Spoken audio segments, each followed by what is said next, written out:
But basically what we've learned is that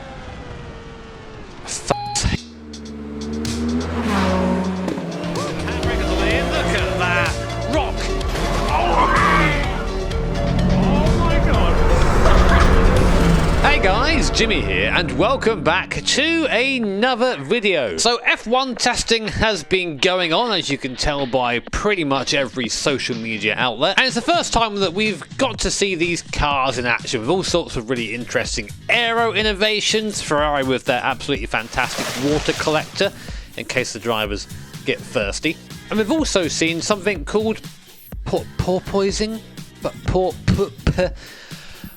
plosive poison. And basically what that is the car goes down the straight and that's down to aero, right? So I thought to myself, what if we got rid of all those pesky aerodynamic devices and test out a Formula 1 car without wings? I can already tell you now that it's probably going to be quite terrible. F1 cars rely a lot on downforce. So when you see cars with damaged front wings and damaged rear wings, it's usually either pit stop or retirement. But I ain't no bitch.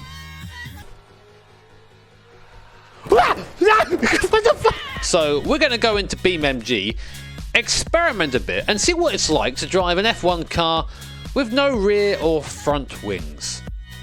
Pray to the mechanical grip gods. And of course, as always, if you find yourself enjoying the video at any point, I'd appreciate you just giving that little like button a little nibble. Nibbly, and hitting subscribe and the bell notification icon, because that way you'll be made aware of future videos and future streams, including probably quite a bit of GT7 content coming up, just saying.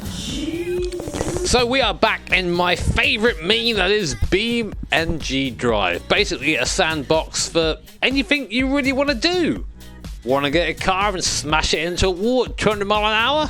BeamNG is the game for you, and it's a perfect place for our downforce experiments. F1 engineers, look out, mate.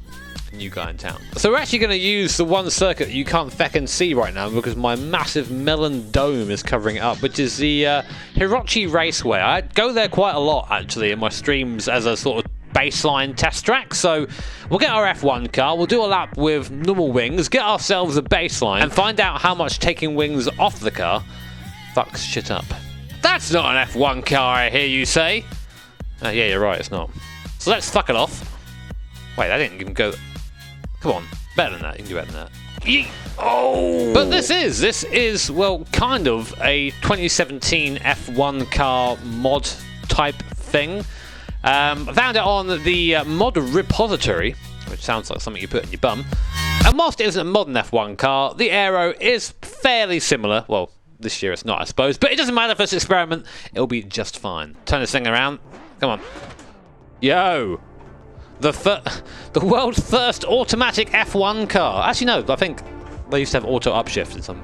Shut up. Anyway, here's our car. Our definitely not Ferrari weird thing, complete with nice cigarette sponsor. So let's go check it out and drive it with the wangs and see how it does. Then we'll do some wang removal and see what's up. Right, so we're using our patented Super GT view here, and there we go in our totally F1 car. As you can see, with the wings, with the fat old tyres, it's actually fairly nice. It drives really easily. I'm vibing. There's not much effort going into this. The car is stuck to the floor due to those front and rear wings, and to be honest, I could just easily drive this for a while. I'm not really bothered about anything. We don't really have to use much mechanical grip apart from in these slow corners. That's where the tyres and suspension are doing their thing. And we have auto DRS as well, which won't be a problem once we remove the rear wing entirely. Down the straight though, we start to get limited a little bit by that downforce, nearly 200 miles an hour though. But yeah, this thing's easy. Apart from that, you didn't see that. But yeah, for a car with like 700 horsepower, it's just fairly nice to drive. I'm not struggling too much. This is how the thing is designed to be driven. So, what we're going to do now, after I... That's one way of removing bits anyway. So what we're going to do is we're going to do some wang removal and see how that affects the driving. I'm going to say probably quite severely. Just give me the wing, give me the wing, give me the wing. Oh, there you go. Nice, okay. Removed professionally. That's how we do it. Right, okay, so we've gone into the proper real sim racer view and we now have 0 front wing. Let's see how this compares. So What I expect before we start getting up to speed is I expect a lot of understeer and for the car to lift like this, which means that at higher speed the front of the car is going to get super light and we're going to start having some pretty interesting issues. So there's a straight line up here. I'm going to try and get it in a straight line, nail the throttle and see what we get. So I mean, already I can feel the front lifting at this speed, so here we go.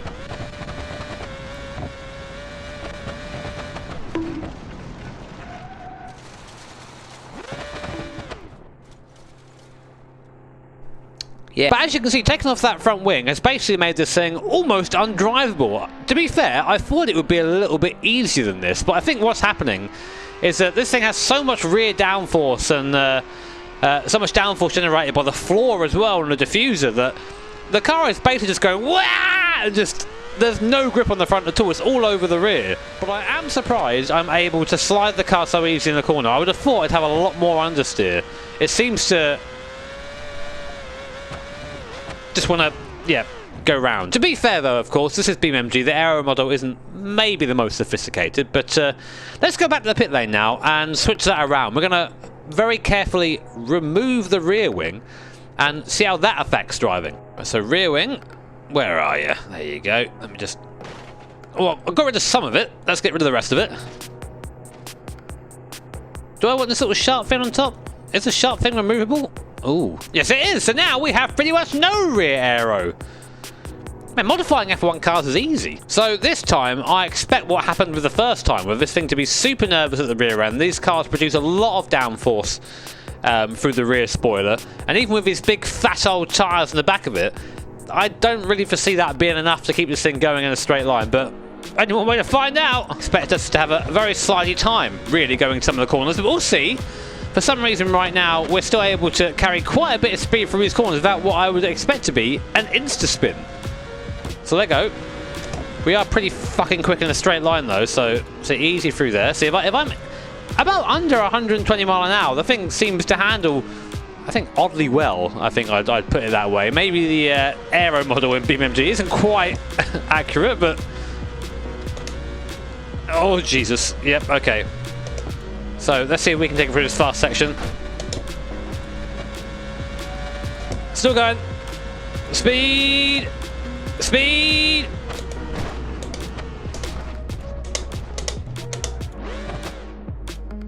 Still alive though. So it seems so far that BeamMG has taught us that it's better to lose your rear wing than it is your front wing. Not sure I'd agree with that in real life or not, but BeamMG is our teacher and we shall not question it. So rear wing is scuffed, front wing even more scuffed, but what happens if we take both wings off before going out the pit lane? Time to solve F1's aero worries. There you go, guys. Now we have what is effectively a fecking missile. So this, I expect, is probably going to be the most difficult version of this car to drive. We're relying solely on these big fat tyre boys here and the suspension, which is all made to work with aerodynamics. So we've taken one of the things away and it's probably going to ruin the whole car. We do still have some aero. We have the floor and the diffuser, which will still give us a little bit. But of course, without the front wing, the air isn't going in the way it should be. So it's probably going to be quite cursed. But this thing now should be an absolute weapon in a straight line, given that we now have no aero drag at all. Just complete bullets through the air. So we should be really fast in a straight line, but pretty dodgy in the corners. Saying that though, doing okay. Not really carrying much speed. All the tyres and suspension doing their job. Let's get onto the straight opener up. Yeah, pretty quick. Oh. Oh, Jesus. Well, does it go through corners? It kind of does, you know. It's still moving. Oh, no. No, there you go. Oh, God. So I actually more expected the car to be oversteery, but it seems that we now have chronic understeer because of the big fat tyres on the car. We can carry some speed through the corners, but then we're limited by the fact that this car, well, there's no air pushing this thing into the ground, so the tyres don't quite grip as well as they would before. But we're still pretty fast in the straight. Look at that. But then, oh, there you go, on the brakes as well. So this is something interesting I didn't even think about, and it's just coming to my head now, that at speed when I hit the brake pedal hard, because the car isn't getting pushed into the ground the same way it will with the aero, we're locking the brakes quite easily. Whereas before we'd be able to apply quite a lot of pressure. Now we have to be really careful on that brake pedal, so something else to worry about. Alright, okay, so down the straight.